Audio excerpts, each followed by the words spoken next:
Bonsoir. 83% des handicaps sont invisibles. Cela concerne en France plus de 9 millions de personnes. Maladies chroniques ou invalidantes comme le cancer ou le diabète, maladies neurodégénératives comme la sclérose en plaques, les problèmes liés aux troubles de l'apprentissage comme la dyslexie ou la dyspraxie, les troubles bipolaires ou les dépressions sévères, des handicaps invisibles mais pas imaginaires. On en parle dans un instant avec notre invitée Nadine Delors, représentante départementale de APF France Handicap.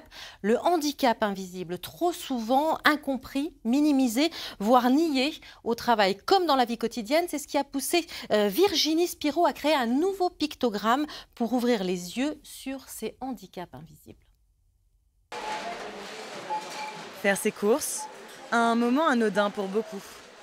Pour les personnes en situation de handicap, un parcours du combattant. C'est pas parce que je suis pas en fauteuil roulant que j'ai pas mal et que je souffre pas. Hein. Aujourd'hui, on se fait insulter parce que voilà, on passe devant, malgré qu'on soit handicapé. Un problème récurrent qui, le mois dernier, a poussé la direction de cet hypermarché à agir. Au-dessus de cette case prioritaire d'une enseigne du Mans, on affiche justement un nouveau sigle, celui du handicap invisible. J'ai décidé d'écouter une cliente qui est venue vers moi pour proposer son pictogramme d'handicap invisible, qui pour moi est important parce que c'est vrai que de toute façon on a beaucoup de personnes handicapées qui utilisent nos caisses prioritaires et le handicap ne se voit pas. Donc pour leur faciliter la vie et l'accueil au niveau de notre magasin, pour moi c'est une priorité. Et cette cliente à l'initiative du pictogramme, c'est Virginie Spiro. Alors ça, c'était Crohn, endométriose. Après un énième incident survenu lors de ses courses.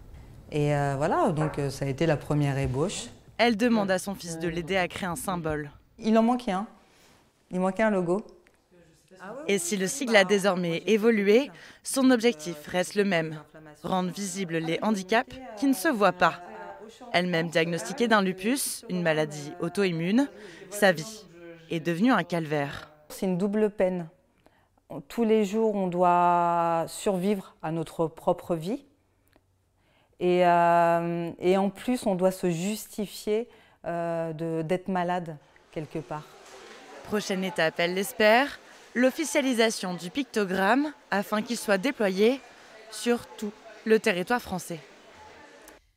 Voilà un nouveau pictogramme qui n'est pas encore officialisé pour présenter les handicaps invisibles. Nadine Delors, bonsoir. Bonsoir. Alors vous êtes représentante pour le Puy-de-Dôme de APF France Handicap. Un handicap invisible, ça peut être quoi par exemple?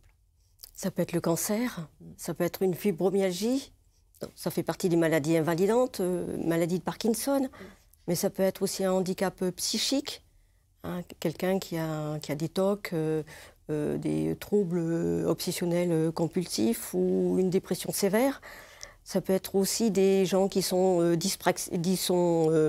qu'on appelle les 10, la famille des 10, hein, dyslexie, dyspraxie. Ce qui veut dire que derrière ces maladies, par exemple, on parle rarement du cancer pour le handicap invisible. Ça veut dire que c'est quoi? Il y a des souffrances, des douleurs, l'incapacité à un moment donné de pouvoir reprendre le travail ou d'être au travail, de pouvoir avoir une vie normale, c'est ça? Tout à fait. Ces personnes-là, bien souvent, ça impacte leur vie sociale, hein, leur manière de participer à cette vie sociale, la vie en société. Ça peut aussi impacter le travail, la maintien au travail ou le recrutement pour un emploi. Ça peut avoir des impacts dans leur vie de tous les jours, des souffrances physiques, psychologiques, neurologiques, etc., qui vont, comment dire, nuire un petit peu à leur mode de vie. Justement, pourquoi il est essentiel d'avoir une reconnaissance administrative du handicap invisible? D'ailleurs, le handicap invisible, on n'en parle pas depuis de nombreuses années, hein. Ça reste encore un peu flou justement pour beaucoup de personnes. C'est encore nouveau comme concept, on va dire, parce que ça regroupe une famille quand même qui est très nombreuse. de beaucoup de situations de problématiques. Et effectivement, au jour d'aujourd'hui, il est quand même très utile de pouvoir faire reconnaître ce handicap. Vous avez la maison départementale des personnes en situation de handicap.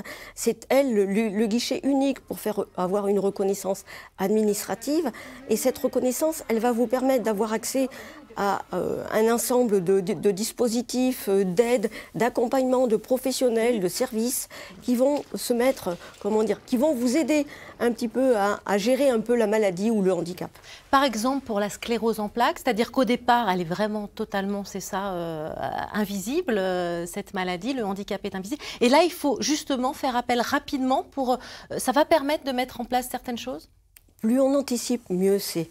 Dans ces maladies, plus on anticipe les situations, les difficultés qui vont apparaître petit à petit, parce que c'est une maladie neurodégénérative qui petit à petit, avec le temps, malheureusement s'aggrave.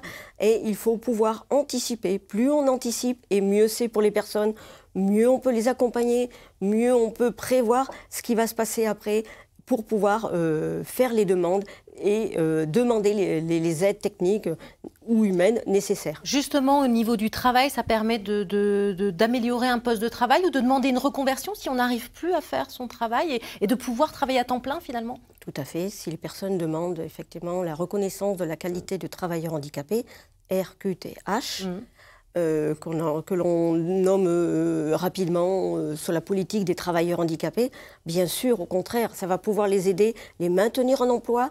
Ils vont pouvoir bénéficier d'un aménagement du poste, voire éventuellement d'une formation professionnelle qui va être prise en charge par un organisme spécifique, et ensuite pouvoir, si besoin, tenter un autre métier, faire une reconversion professionnelle. Donc il y a vraiment tout intérêt à se faire reconnaître en situation de handicap, tout intérêt à avoir cette reconnaissance de travailleur handicapé pour se maintenir le plus longtemps possible en emploi.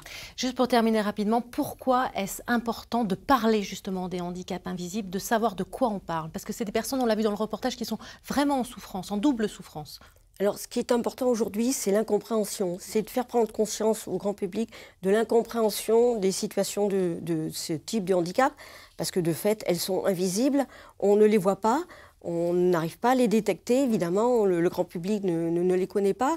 Donc il est quand même important de faire, comment dire, d'aider un petit peu les gens, les citoyens, à prendre conscience que même si une personne, par exemple, dans l'emploi, un jour on l'a trouvé bien, le collègue il était bien, et puis le lendemain il vous parle plus, il est plus isolé, il est un petit peu dans son coin. Faut pas forcément, voilà, faut faire attention au jugement. Ça veut dire que peut-être elle a une situation de santé qui l'oblige à se mettre en retrait. Voilà, ne jugez pas trop vite et justement s'intéresser à ces handicaps invisibles. Merci beaucoup Nadine Delors, il y aura encore beaucoup à dire, malheureusement c'est déjà la fin de cette interview. Merci, et puis en attendant plus d'informations sur le site APF France Handicap ainsi que sur le site de la maison départementale pour les personnes handicapées MDPH.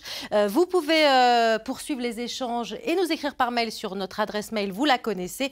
Et puis n'oubliez pas, vous pouvez retrouver l'info en plus tous les matins du lundi au jeudi à 6h40 sur France Bleu, Pays d'Auvergne. En attendant, restez avec nous. L'information continue dans Ici 19h avec ce qu'il faut retenir de l'actualité.